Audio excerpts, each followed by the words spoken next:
Good morning, everyone, and welcome to today's webinar on Aatrix year-end reporting with Sage 100 Contractor. Just a couple of housekeeping items before we get started. Everyone is muted, so if you do have questions, please type them into the questions box and we will address them at the end of the session. This webinar will be recorded and we will email out a copy to everyone later today. I will now turn it over to our presenter, Steve. All right, thanks, Krista. Welcome to this morning's webinar for Sage 100 Contractor year-end. Our agenda for today will include the supported versions of Sage 100 Contractor for year-end 2019, preparing Sage 100 companies for year-end with company database backups, payroll audits, adjusting calculation settings, mainly for the W-2s, the Affordable Care Act setup, and a payroll record file count. We're also going to be closing and archiving your payroll data for Sage 100 version 22. We're going to discuss the Aatrix integration that allows for federal and state reports, tax deposits, and quarterly reports. And then we're going to discuss year-end payroll reporting, W-2s, W-3s, state forms, and filing options. Similar with vendors, we're going to review our vendor information and then review 1099 and 1096 forms and filing options. And then last, we're going to discuss the resources that are available to you: Sage Support, Sage City, Sage University, the Knowledge Base, and of course, your Accordant consultant. So some of you may already be aware, versions 19, 20, and 21 of Sage 100 are no longer supported for the current tax year. Some of you may have already upgraded to version 22 or received the download link. If not, you'll want to move to this version as soon as possible, as version 22 has updated payroll calculation rates and federal and state reports. Your consultant can help you with this change if needed. You can also call Sage Support. So these are the basic housekeeping items for your Sage 100 Contractor accounting program, and they should be completed before your payroll archive. It's company backups, payroll audits, calculation settings, and like I said before, it's mainly just making sure your W-2 box information is filled out, the Affordable Care Act setup, and then also a payroll record count at the 522 screen. So aside from these preparation items, just a couple things for you guys to note. Your payroll data needs to be archived every year. Sage also recommends that you archive your fiscal data, which is all your GL data, every other year. So we're going to go over the payroll archive today.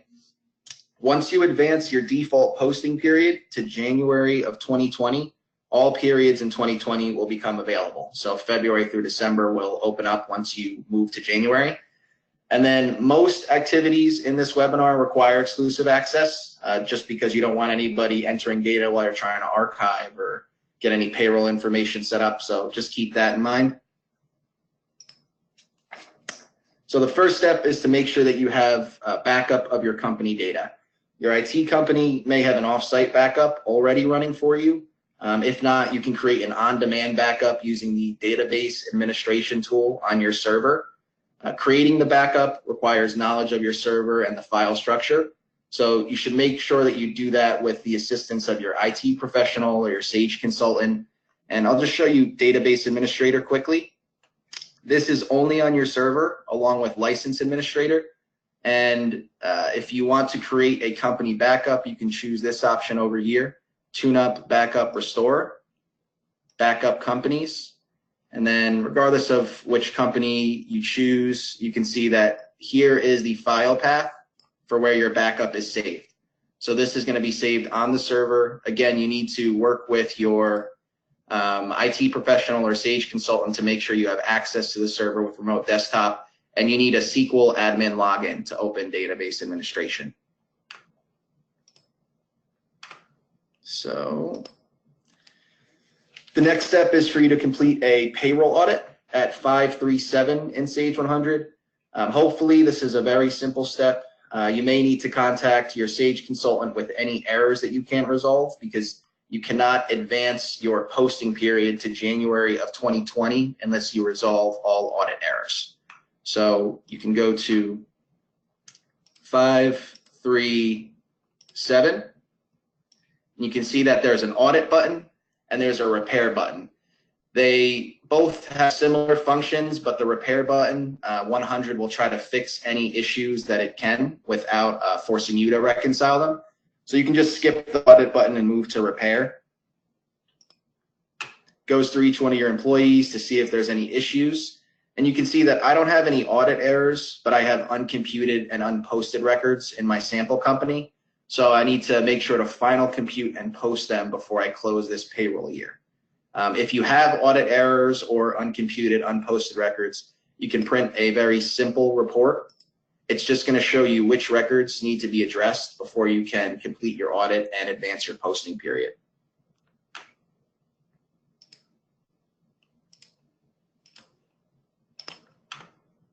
And the next step is to make sure that you have your payroll calculation set up properly for W-2s. You can see on this screen here that there's a place for you to enter the W-2 box and the W-2 code that you need to per payroll calculation. So if you go to 531 and we look at the 401k as an example, this is W-2 box 12 and it's code D. So you're all going to get a copy of the PowerPoint after the presentation, and you can use this slide as a reference. These are all the codes for box 12. And box 14 is similar, but there aren't any predefined codes for box 14 items. So here are some state disability, union dues. These are some items that you can include in box 14. So if we look at union dues in this company, you can see that box 14 is entered here. And this W-2 code, like I said, there's no predefined codes for box 14. This has an 8-character limit. So Union 20 dues is something that I can look at quickly and determine what this calculation is, what the amount is for. So you want to come up with something that you'll be able to recognize for the W-2 code. The next thing we want to do is make sure that the Affordable Care Act setup is complete. The Affordable Care Act and the associated reporting requirements have been in effect for a few years. You may want to check with your accountant, your consultant, or your benefits provider to determine your reporting requirements. Sage has built-in ACA reporting, and you can also file through Aatrix, which we'll go over shortly. The Affordable Care Act setup is a 2-step process. So the first thing that you want to do is go to the 521 screen for your employees and make sure that you fill out all the necessary information. So I'll go there now. And we'll just look at this employee as an example. You go to the ACA tab, and then you can check off this box if they consent for the electronic form. You can choose your year, and then you have to fill out their work status. Full-time, you can see it autofills for the rest of the year. If you switch in the middle of the year, it will autofill for the rest of the year, the same status. And the coverage codes, safe harbor code, they work the same way. So you can talk to your insurance provider, benefits provider to see what codes you should enter for your business. And then if you work for a self-insured employer, you can add spouses and dependents here under the employee record. So you want to make sure to set this up for all of your employees. And the next thing you want to do is go to 522 where all of your payroll records are at. And let's go to this Samuel Torres again. You want to make sure that these ACA hours are filling in properly. So if you enter information in the time card grid, Sage should autofill your ACA hours up here. If you separate your ACA hours by date, and maybe you have a payroll week that starts in one month and ends in another, Sage will allocate all of the hours for one month in this box and all the hours for the other in this box. So Sage will do this automatically for you if you have time card information in the grid. For salaried employees, you can see it doesn't fill in anything. So you can manually type in the ACA hours that you want to allocate for this payroll record. Anytime you try to type something, it's going to give you this message that you're overriding a calculated amount. So I'm just going to click yes to continue, and you can see that it puts it in red so that it's easily visible that this is one you changed manually. So that's for salaried employees. So those are the two setup items for the ACA. There's also a couple of reports that deal with the ACA at 543. So report 21 is used to determine if you're subject to ACA filing requirements, and report 31 is used to reconcile your employee count for the 1094 and 1095 forms that you need to fill out. So if you just put the calendar year, I'll show you what one of these looks like quickly. So keep in mind, we're in the sample company. There's not a lot of actual payroll data in here, but you can see some hours for June. And you can see your full-time count and total here. So again, the purpose of the report, you can kind of see up here, use the report to reconcile your employee count for the 1094 and 1095C. So those are the built-in reports. There's also reports that you can file through Aatrix, which I'll show you in a minute. But before we move on from the ACA, here is a helpful chart. Employers with 50 or more full-time employees, including full-time equivalent employees, are required to offer health insurance coverage and report enrollment information. So employers can file the 1094, 1095 forms and either the B or C. It depends on the amount of employees that you have and whether or not you are a self-insured employer. If you need any more information than is provided in this chart, you can go to the irs.gov website. I'll have more details for you. And then the last thing I want to mention before we archive our payroll is that you should complete a record count for all of your payroll records. So if you go again to the 522 payroll record screen, you can click File and Count. And this will show you the number of payroll records that you have for this year. When you archive your company, when you complete your payroll archive, something you may not notice initially, but all of these payroll records in your active company, regardless of how many you have for the current year, will be cleared out. So it doesn't mean that your data has been deleted. It's just been moved to the archive company, and it's an entirely separate database. So what you want to do is do your file count at the 522 payroll record screen, and then when you create your archive company and you select that archive company, you can do the same record count to make sure that all of your records were moved over correctly. So that's just a double check item that you can use. So now that we've discussed all the preparation, we'll go through the closing and archiving. So something that's important is that you will not be able to process payroll for 2020 until you complete your payroll archive for 2019. So you have to complete your 2019 payroll archive before you enter payroll for the new year. If you don't, you're going to get messages like this while you're in Sage constantly as you're trying to process payroll. So you want to make sure to archive.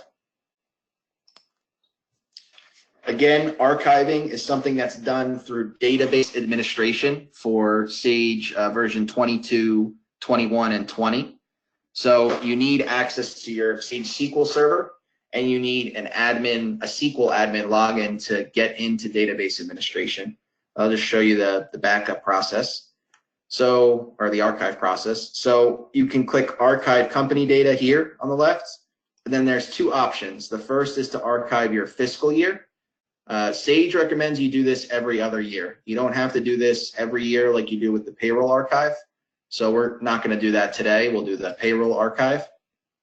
And you can see before we move on, there's a link here for a year-end guide for all year-end processes for Sage. So if you click this, it's going to open your browser and take you to that year-end guide. So these are a lot of the items we're going to go through today, but if you need any other information, you can use this guide as a reference. Now, you want to choose the company that you're going to archive. I'm just going to choose the sample company.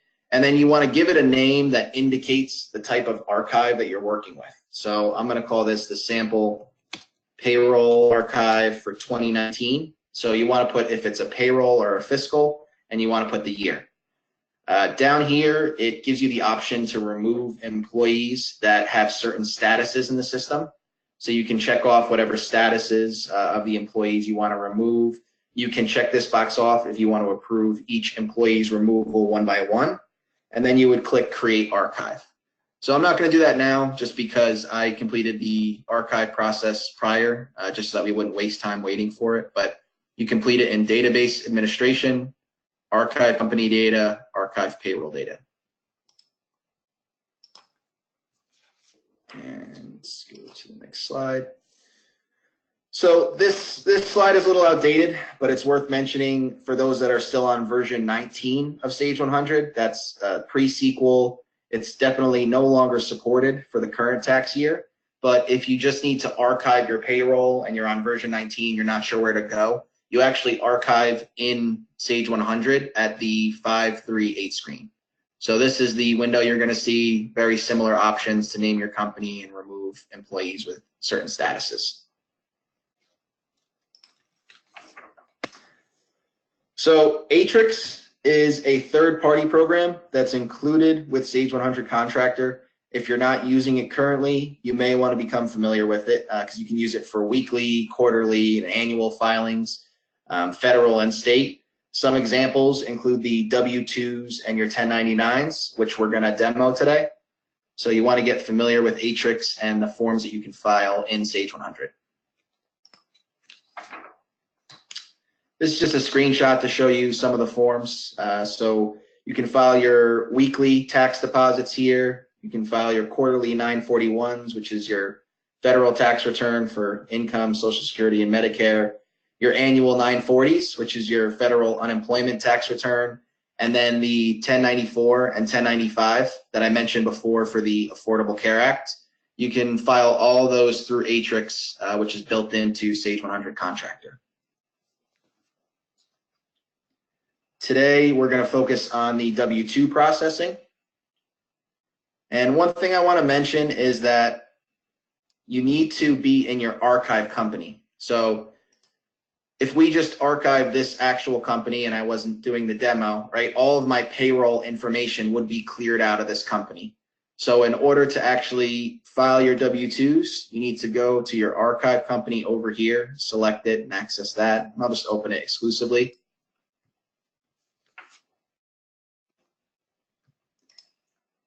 Anytime you log into an archive company, they're going to give you a lot of messages reminding you that you're in an archive company, unless if you turn them off.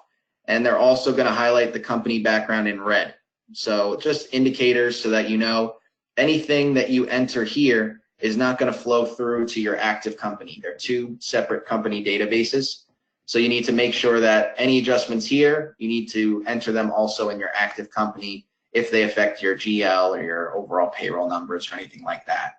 But to process your W-2s, you go to 541, and I'm going to turn off these reminders just so that they don't constantly pop up as we're doing anything for the demo. So here's all those forms that I just showed you on the screenshot. We're going to go with W-2s and W-3s. Something that you may want to note is that anytime you try to run a report through Aatrix, you can see it's just starting to work for me, but I'm going to jump to the PowerPoint real quick and show you that you're going to get this screen if you haven't used Aatrix before, or if you haven't updated Aatrix in a while. Aatrix is constantly updating your federal and state forms. So they always give you this automatic update option. This is by far the easiest, right? You can continue expired, but you don't know if there's changes to your forms. You can download the update and then you can install it manually afterwards. But the automatic update is the easiest, most straightforward option. You may just have to work with your IT. Sometimes they need to disable the firewall or adjust your permissions so that you can run these updates. And then after you do that, and you select the W-2 processing, this is going to pop up, the W-2 setup wizard. So there's three options here. You can start processing your W-2s and W-3s in real time. You can test drive with 25 employees, and you can test drive with all of your employees. So I suggest you test drive with all of your employees because you'll be able to see what information is missing that you need to get together, or if anything's inaccurate, you can see what you need to double check. And you want to do that for all of your employees on a test drive. I don't think it makes sense to do it for just 25. So I'm going to click next here. Your company EIN number is pulled from 7.1 in Sage, so just keep that in mind. If this company EIN doesn't show up or there's information that's not showing up here, you want to edit it in Sage so that Aatrix pulls it into the reports. You don't want to edit in Aatrix because anything entered in Aatrix does not flow back to Sage 100. So just keep that in mind. If you're noticing things are missing, fix it in Sage first and then use the Aatrix reporting. So I'm going to click next here, and they ask you a few questions just to get things set up properly. Do I use multiple payroll files or just a single payroll file? I'm going to use a single payroll file. It asks you for contact information. So just a test drive, we don't have to fill out everything here, but you want to make sure that when you actually file, you fill out all the information.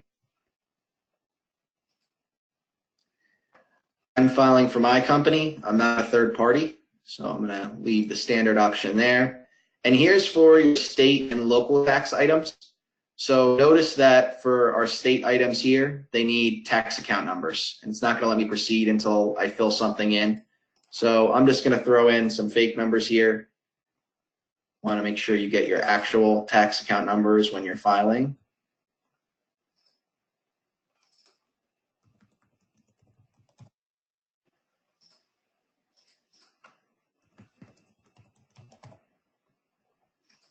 If you had any local items that you wanted to add, you just click the add button and add them here. I won't do it just because we're going off the sample data. And then a few last verification questions. Any employees who are exempt from Medicare, Social Security, any employees who are members of the clergy, do you want to use control numbers on your W-2s? Do you have any employees who elected to receive electronically? I'm going to leave all the defaults here, but you can check off whatever applies for your business. And then this is for the W-3 sheet. So you can enter a control number up here. You have to enter what kind of payer you are. Most of you are probably 941 payers, but there's other options. The type of employer. They have federal, state, 501c, or if none apply, choose that option. If there's any income tax withheld for third-party sick pay, you can check off this box and enter the amount there. You can enter an establishment number, any other EINs used this year, or if your business was terminated this year, you can check off this box. So that's all the setup information. You have to give it just a minute to pull all your payroll info, and then it's going to bring up an Aatrix screen where we can view information, make edits if necessary, and then print our reports or e-file.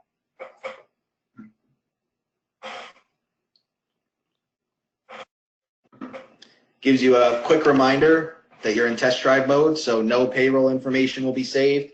And again, I just want to mention that if you enter anything in Aatrix, you make any changes, it's not going to flow back to 100 Contractor. So you're better off editing it in 100 and then running your W-2s again via Aatrix.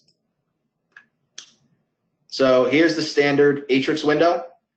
You'll notice that the step that you should be focusing on is on the top left in blue, and then the associated columns with that step are highlighted in blue here.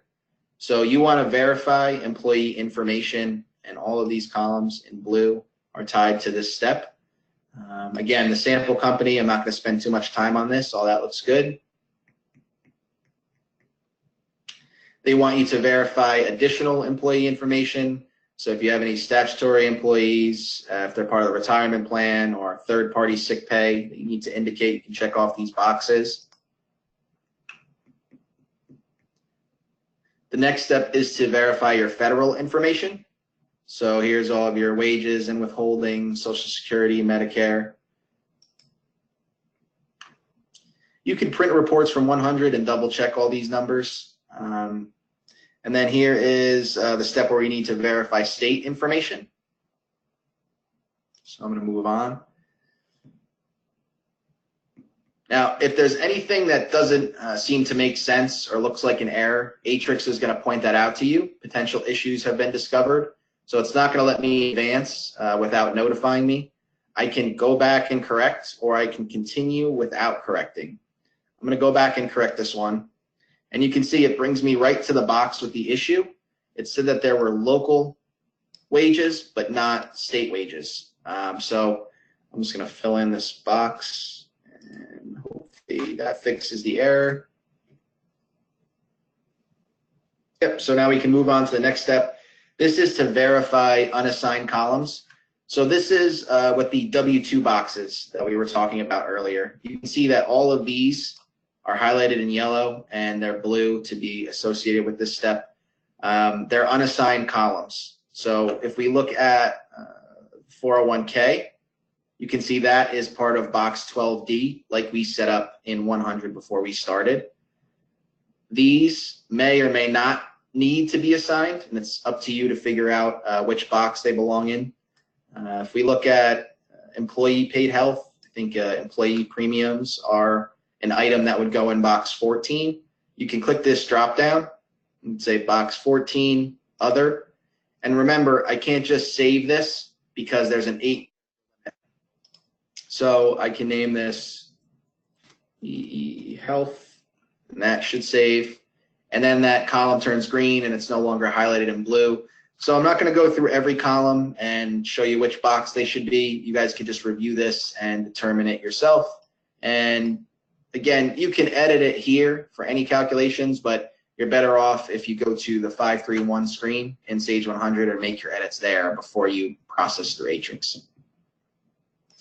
So I'm going to try to advance, and it's going to let me know that there are a number of unassigned columns.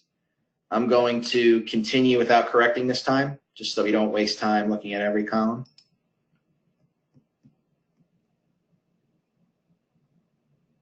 And again, I'm going to continue without correcting. So now they give you an e-file offer. You're going to see this a few times as we go through. Here are your options for e-filing and the pricing, but you don't have to do that. You can go to other options and you can just print. So, excuse me, I'm going to print my employee W-2s and my federal W-2s and W-3s. Again, another offer about e-filing. And here are the forms that Aatrix is going to generate. Just list them out for you.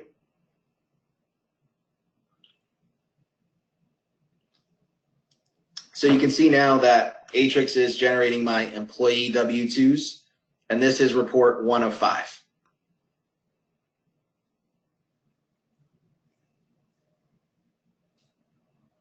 So we'll give it a minute here, just get through all the employees.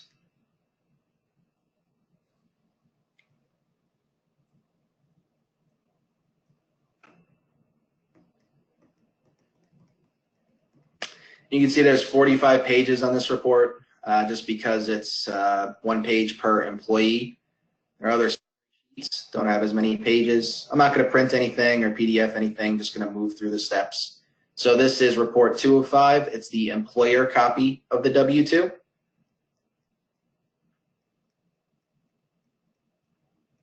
And this is fewer pages, just because it's more of a summary for the employer.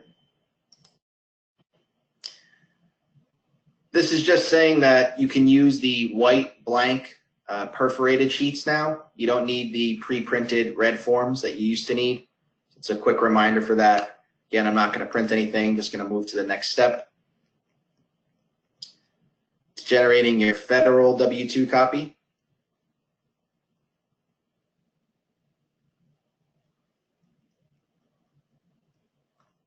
So this one's 23 pages, federal copy, 9. The next step is the federal W-3 summary sheet.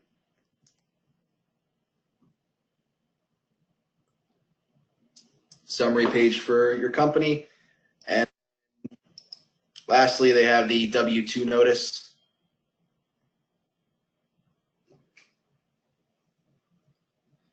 So if you need to send this out to any of your employees, you can.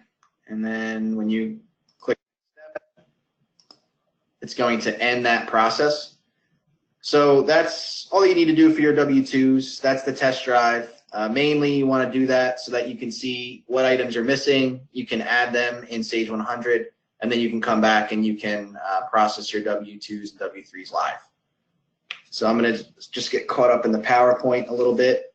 Here's that first screen we saw in the setup wizard. Here's all those other screens that we went through, just choosing various options. This is zoomed in a little too much, but remember that whenever you're in Aatrix, there is your step that you should be working on here, and any columns highlighted in blue are associated with that step. So you want to double check or add any information that's missing. Anytime you try to advance in Aatrix, if there's an issue that it can flag, it will do that and just let you know that you should come back and fix it. I don't think this was the error that we fixed, this was something else. They're gonna give you a lot of e-filing options. They charge for those, but any printing, there's no charge for that, so you can just move through these processes and print whatever you want. And then here's the screen that we were just at where it was generating all of the reports.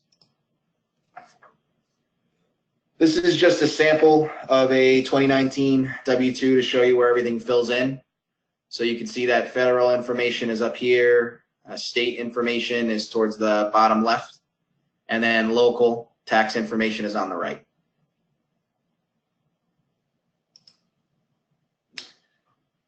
You can also file state reports through Aatrix, and obviously they vary depending on your tax state, but that's at 542. Right below the federal forms, you can see the state forms.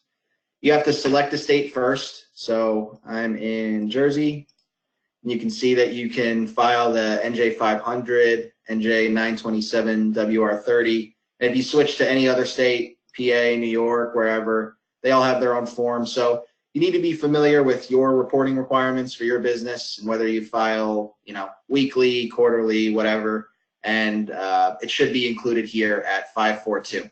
So we're not going to demo any of these today, but just wanted to mention that they were there. And now that we got through the W-2s and the state forms, we're gonna switch gears and go to vendor housekeeping and 1099s. So the first thing that you want to make sure you do is go to 4.4, where your vendors are set up, and make sure that under the financial information tab that you have the tax ID listed here and the 1099 type. So it's a pain to get all this at the end of the year. You want to try to do it when you're setting up your company or when you're setting up new vendors. But I'm sure that every year some slip through the cracks, so you want to double check and make sure that any 1099 vendors have this information listed here. Otherwise, they won't be pulled into Aatrix. There's also some reports that you can print prior to running your 1099s in Aatrix. One of them is under 41161. This is your vendor 1099 report. So even though you're going to be running it through Aatrix, you can use this as your Sage 100 reference. It shows all your vendor names, their 1099 types, and tax IDs, so you can see if a tax ID is missing. You can also see the 1099 balances for the current year and the prior 2 years. This company doesn't have any info for the prior 2 years. It's a sample company, but you'll want to print this out before you start your Aatrix processes. And then there's a couple reports that may also be helpful at this time of year. It's a good idea to check your vendor compliance with insurance certificates. So for your vendors, as some of you know, there's a button on the bottom right corner where you can enter manually insurance certificate descriptions, what job they're for, when they were received, when they expire, and if you want to issue a warning or a stop payment if they're expired. So if you're not sure and you want to double check to see which vendors' certs need to be resent, you can go to the same screen we're just at, 411, and you can open report 41. This is the insurance report. It's just going to list your vendors, their expiration dates for each insurance certificate, and then their contact information. So if you have somebody that you want to give a call, their contact info is right here. Maybe you don't want to call every vendor or any of your vendors. You just want to generate something easy and send it out. You can go to 416, your vendor documents, and then go to report 51, expired certificates letter. So you can choose a specific vendor or you can leave your filtering options blank. And you'll see that it's 1 page per vendor, so there's 63 pages on this report. But here's the fake company name, here's your vendor name, and then their certificates and when they expire. So this is an option if you don't like calling any of your vendors, you just want to print out a form and mail it to them. But those are the basic housekeeping items for your vendor 1099. So make sure your company's set up, or your vendor tax IDs and 1099 types are set up. Make sure that you review all these reports, and especially print this one out ahead of time, the 41161. Just make sure that you have that so you can check your balances when you go to Aatrix. And then you can process your Aatrix forms at the 4-5 screen, vendor 1099 forms. So I'm going to do the 1099 miscellaneous for 2019. Again, if you do this first, before you do your W-2s, Aatrix may prompt you to download that automatic update, so be ready for that. It's going to start the 1099 setup wizard. I'm going to suggest that we test with all of our recipients because we want to make sure if any information is missing that we go back to 100 and fill it out. A lot of these options are similar to the W-2, so you'll be familiar with these screens. Your tax ID is also set up at 7-1 in Sage 100 under your company setup, company information. So we'll keep moving along. We're using a single 1099 file, not multiple company files. You have to fill in your payer contact information. I'm just going to put real address here, fill in your contact name if you want. Remember, you're in test drive mode. You don't have to do any of this, but you will when you actually file. I'm filing for my company. I'm not a third party. If there were any state or local tax items, you could add those now with the add button. You just need to set that all up. I'm not going to do that for the sample. It asks if any of your recipients have elected to receive the forms electronically. I'm going to leave no here. And then there's a couple of options here that are specific to the 1099 process. So first, do you want to truncate your recipient ID numbers? You can either show it all or you can truncate with asterisks or X's. So I'm going to leave the default option here. And then you can also print recipient ID numbers on the copies that are recorded as zeros. So you can either leave them blank or show zeros. Again, I'll leave the default option here, but you can choose what works best for you. So we'll give it a minute to load as it's pulling all the Sage 100 information.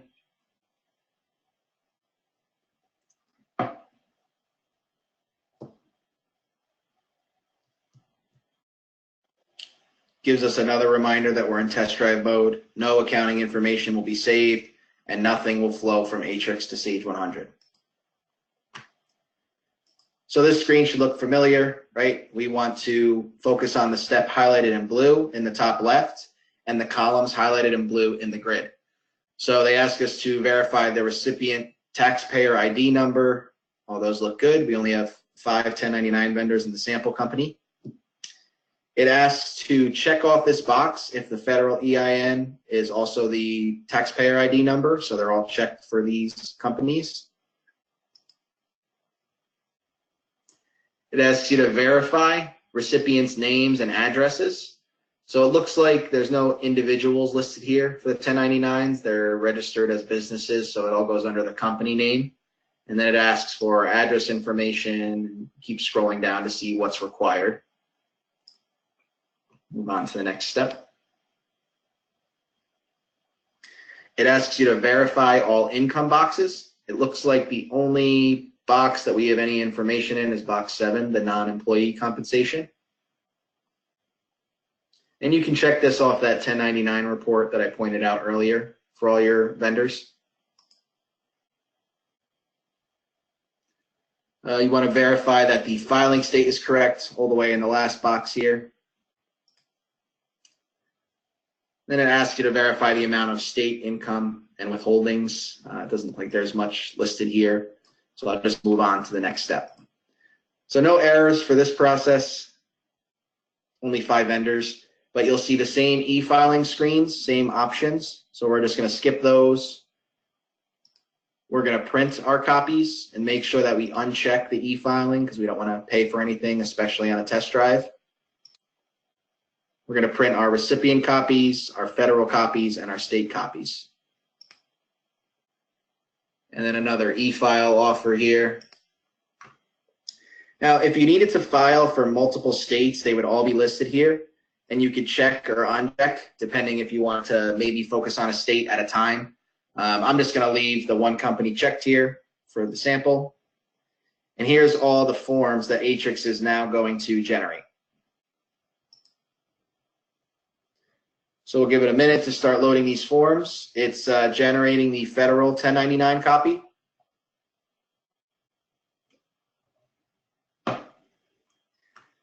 You can see here it's only 3 pages because we only have 5 vendors in the sample.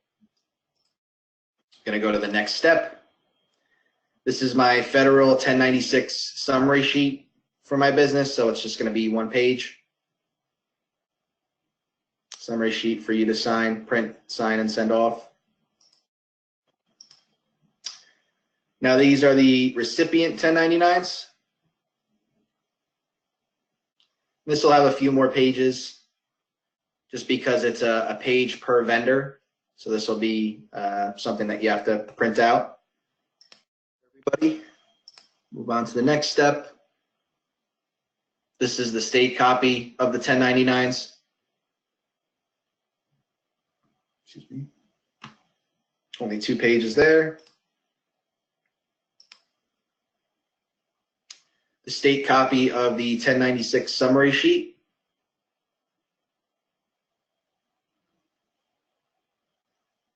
So you can print, sign, and send off.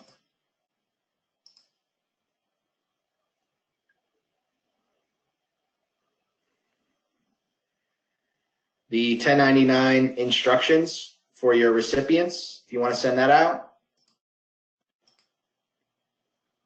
And then the payer copy of the 1099s. So this is for you to keep on file back at your office. You can see, again, it's only 2 pages. It's a summary for our 5 vendors. So that's the test drive process for vendor 1099s. Very similar to the W-2s, as you can see. Has a couple of 1099 specific questions, but not much other than that. Here is an example of the 1099 form for 2019. And you can see here that in this sample, all of the income went into non-employee compensation, or all the payments went here, just like it did for our sample company. So that's the last demo for today. Like I said, we showed the W-2s and 1099s, but you have all those options for federal reports. You can file your ACAs there if you want to.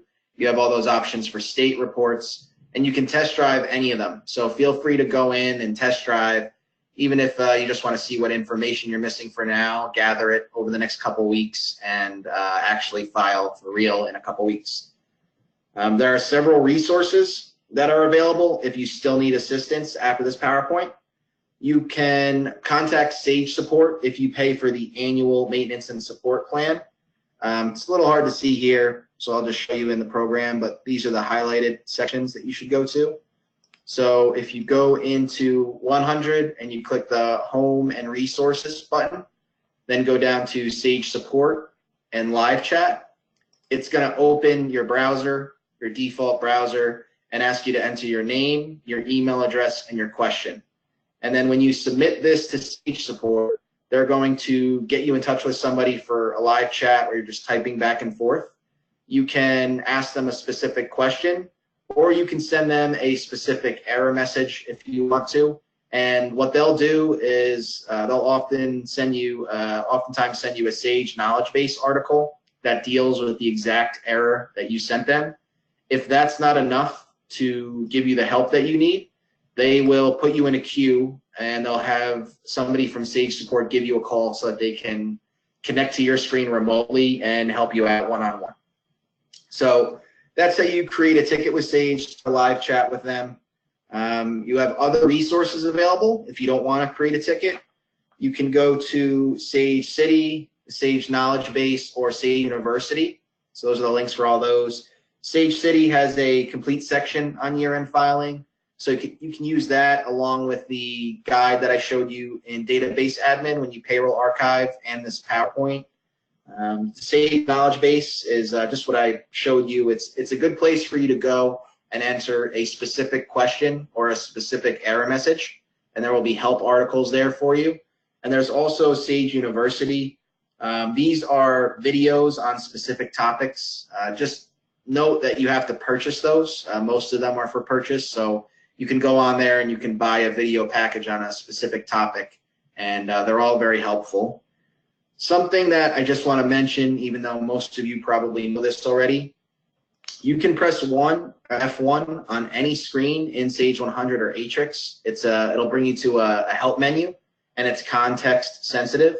So if I just go to my payable invoices here, and let's say I'm not sure what to put for one of these fields, I can press the F1 key, and that's going to open my web browser to a help menu for the screen that I was just on. So now I'm at the 4.2 payable invoices help menu. Here's all the topics that I can look at, and there's more on the side listed here. And this is ordered by module, so it starts GL, accounting reports, AR, AP, and so on. So you can use this as another tool. And then last but not least, you can always call your Accordant consultant. If you have one already, you can contact them directly. If not, you can call this number listed here, and we will assign you a consultant to assist. So that ends the webinar for today. If you have any questions, you can type them in the chat box, and Krista will read them off. Just keep in mind that if you're looking for anything that was included in this PowerPoint, Krista will send that to you after the webinar is over, along with a link to the recorded session. So if you're just looking for copies, you don't have to type that in the chat box. All right, great. Thanks, Steve. We do have a couple of questions, so Okay. We'll get right to it. Did I understand you saying that that version includes the payroll tax updates for 2020? Is there a version that includes that? Not yet. Like right now, you want to be on version 22 because 21 and 20 are definitely outdated and won't have all the most recent updates. But the newest version for 2020, they'll probably release that at the end of the year or closer to year end. I don't think that's out yet. Okay, next question is, if I choose to delete terminated employees, does that only remove from the current payroll? Yeah, so if you delete the current employees, it's going to remove them from your active company, not your archive company, because in your archive company, all their payroll records will still be included there. So it's just going to move it in your active company moving forward. Okay, next question is processing 1099 similar to W-2? Yeah, and I think you saw that. The Aatrix processes are very similar across the board. So you need, obviously you need different information, right? Your W-2s are for your employees and your 1099s are for your vendors, but the processes and the steps are pretty similar. They just ask you a few different questions because they're on different items. Okay, is there any way of hiding unassigned columns when processing W-2s? I will have over 100 because of all the union I deal with, and it becomes very cumbersome. Not sure if you can hide. I would say that you could probably just continue without correcting for those that don't need it, but Aatrix is going to continue to point them out to you just so that it knows that you're double checking, and if they're not required, then you don't have to fill them out. You can just continue. Okay, I am currently using version 21.3.52. Do I need to download version 22 after I run my last payroll for 2019? So I'm not sure of everything that's included with each version of 100 because they have, you know, aside from 21 and 22, they have other updates in between where it's like 21.3, 21.5.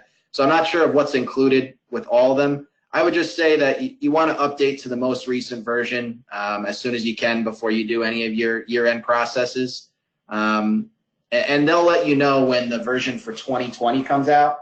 So I would upgrade to the most recent version of 22 and then do all these processes. And I think that's 22.2.33. I'm not sure. I don't think they've released anyone newer than that. Okay, next question is, if my company uses third party to do payroll, besides the payroll audit, what else do I do for the payroll year-end closing? So the payroll audit and the archive process, it's more just for companies that are processing in-house, because you need to clear out your data before you can process in the new year. There's other guides that you can look up, like that year-end guide that I mentioned in database admin. You can use this guide to see if there's anything else that you need to do. But if you're not processing payroll in-house, I'm not sure that you really need to check too much into your payroll for Sage. Okay, and the last question is, do you still need to use the red version of the W2A? No, so you should be able to use the white perforated sheets now. I think they made that change a couple years ago. So both are acceptable, but you should be able to pick up those white sheets from Staples or wherever you shop for office supplies. Okay, one more question came in. Where do I go to download version 22? So you can go to a couple different places. If you have the Sage Advisor, I don't have it installed, but if you have the Sage Advisor, it's going to pop up here and let you know when a new version of 100 is available. It's usually only installed on your server, so that might not be an option for some of you. But you can also go to the Sage knowledge base, and you just have to have your login. So you'll need to get that through Sage. Accordant can't give you a login for the Sage knowledge base. But once you log in, it'll give you access to your downloads, and you can always download the newest version of Sage 100. How do you determine what version of Sage you are running? So you can always check by going to Home and Resources up here, and then the last option, About Sage 100 Contractor. Here's your version right here. So you can see what you're on. Again, 22, 21, and 20 all have this database administration program on the server. If you're earlier than that, if you're 19, that's pre-SQL. So there is no database admin for version 19 or earlier. Okay. Looks like that's all the questions we have. If you think of a question later, you can feel free to email us, and we'll be happy to help you. The contact information, along with the presentation, recording, and PowerPoint will all be available to you later today. Thank you, everyone, for attending, and have a great day. Thanks, Steve. Thanks. Have a good one.